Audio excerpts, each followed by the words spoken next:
Às vezes, a mãe estava lá fisicamente. A ausência era de afeto. E apesar de eu ter tudo material, eu sentia muita falta de afeto. Olá, mãe amada, tudo bem com você? Estamos aqui na série Mães Sem Filtro. Vamos tirar as máscaras que a maternidade perfeita tem de colocar em nós, não é verdade? Vamos quebrar esses ciclos e entender que nós podemos encontrar a nossa melhor versão. Meu nome é Heloísa Chaves e eu mostro você que é mãe como trilhar esse caminho. Episódios novos toda quarta e sexta-feira, você não pode ficar fora dessa.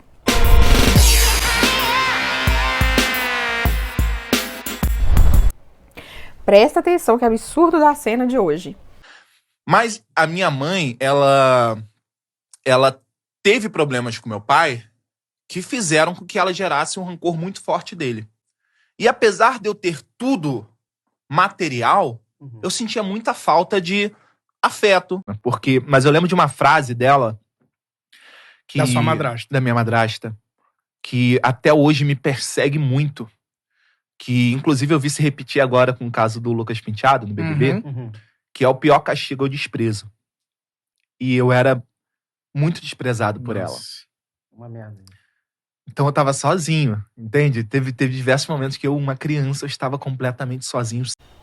Vamos falar sobre o desprezo na maternidade. Relatos que eu recebo tanto aqui no Instagram, como de algumas mães da jornada, sobre o caso onde a mãe cria um certo desprezo, achando que ignorar a criança, se omitir, é o melhor caminho para educar. Parar de repetir esses ciclos. Nossos filhos não precisam de desprezo. Treinamentos de sono ensinam o seu filho a não precisar de você quando ele passa por um dos momentos mais difíceis na vida dele, que é dormir. Sim, a gente tem responsabilidade com os nossos filhos, nós escolhemos e colocamos esse ser humano no mundo, então está na hora de parar de desprezar a criança. São vários os adultos que me relatam essa questão de Heloísa, mas eu tive uma mãe ausente. E a ausência, muitas vezes, não era do corpo físico.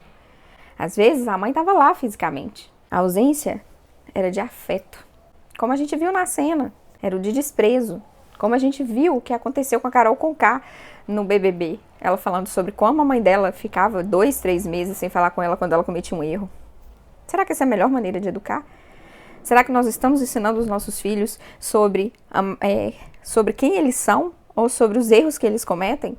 Que amor incondicional é esse que você tenta dar ao seu filho, que você prometeu dar ao seu filho, mas que quando a coisa ficou difícil, você o despreza?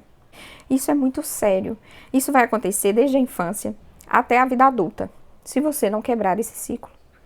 Porque eu sei que a gente leva em consideração os nossos próprios sentimentos, a nossa própria reatividade. Eu sei que você se sente péssima quando você grita, quando você coloca de castigo, ou até quando você vai lá e dá aquela palmada. Eu sei também que você tem a clareza de que esse não era o melhor caminho.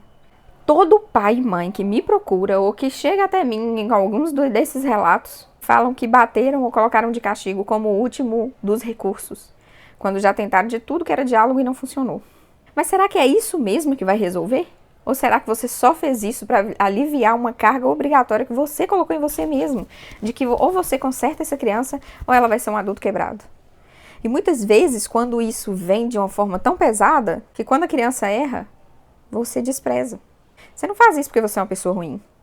Ou sua mãe não fez isso com você porque ela era uma pessoa ruim. Ela fez isso porque ela estava ferida, machucada, traumatizada e foi repetindo esse ciclo. E você vai repetir o seu ciclo se você não se curar. Uma das propostas que eu te faço é a jornada do Colo que Cria. Lá dentro eu dou direcionamento sim para essas mães não repetirem esses ciclos, para entender os gatilhos. É todo um processo de amadurecimento. Todo acompanhamento que eu faço com a mãe.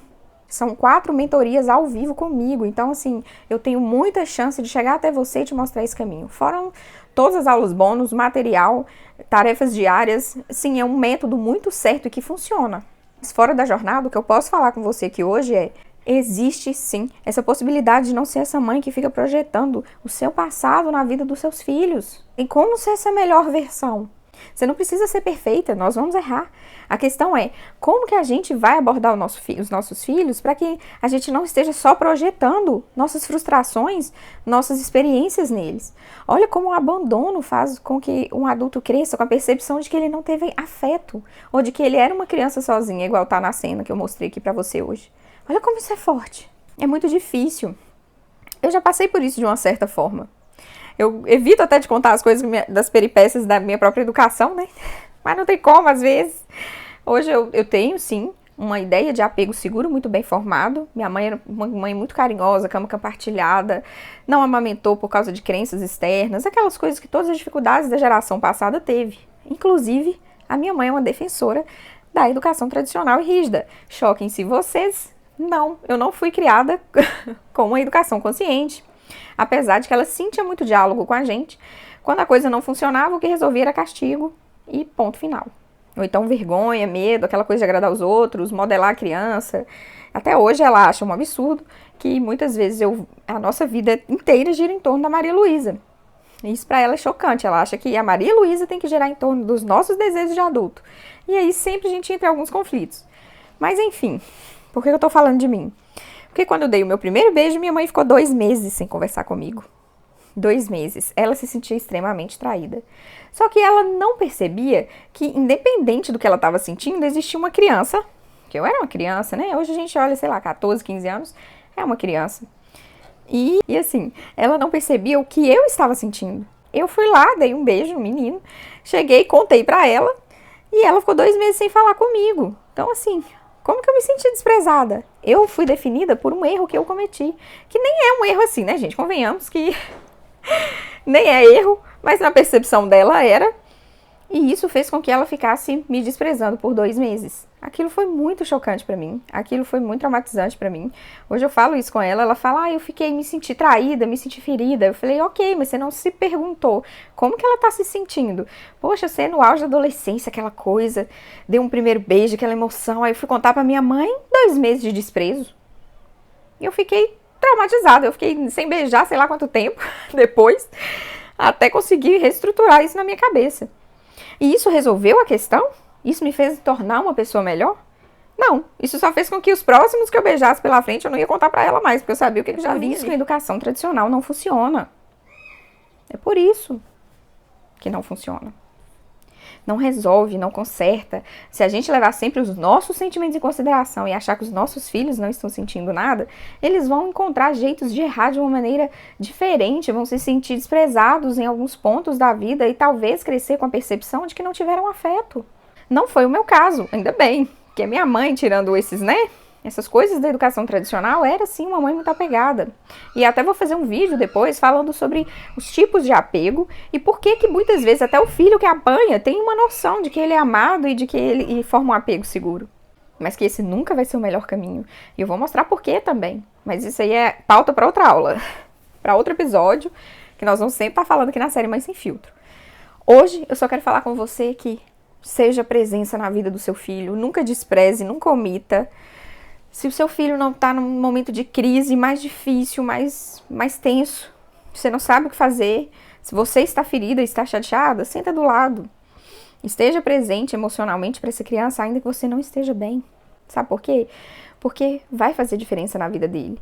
E no futuro, você vai lembrar disso, e aquele sentimento que você sentia talvez nem era tão importante assim. Você ficou chateado porque o seu filho não te obedeceu em certo ponto. Mas se você tem filho, tá aqui, é uma mãe consciente, você saiba, o seu filho vai errar. Você também vai errar. Agora, como vocês vão reagir quando vocês cometerem um erro? Quando você errar com o seu filho, você vai pedir desculpa? Como que o seu filho aprende que ele tem que agir quando ele erra? Será que deixar uma criança sofrer sozinha? Será que é castigo? Castigo é deixar uma criança sofrer sozinha. É ela errar e se sentir péssima por ter feito aquilo e você ainda ir lá e falar, agora você vai ficar sozinha pra você pensar. Vamos acolher mais e punir menos. Vamos orientar mais e punir menos. Assim nós vamos estruturar uma sociedade forte. Essa sociedade mimimi que eles tanto falam que a gente é que está construindo, não. Essa sociedade mimimi está vindo dessa educação tradicional doente, que normalizou a violência contra a criança. Quando eu falo violência, eu falo castigo, eu falo grito, eu falo palmada. Que é a galera que vai aqui pro vídeo falar com você que eu sou super a favor da palmada, mas tá lá com 30 anos tomando Rivotril, clonazepam, não sei o que mais, né? E nem sabe que o problema pode ter vindo da infância dele, que ele tá aí replicando nos filhos. Então vamos focar em construir uma sociedade melhor. Muito mais do que isso. Em uma infância melhor para os nossos filhos. Um beijo, até o próximo episódio.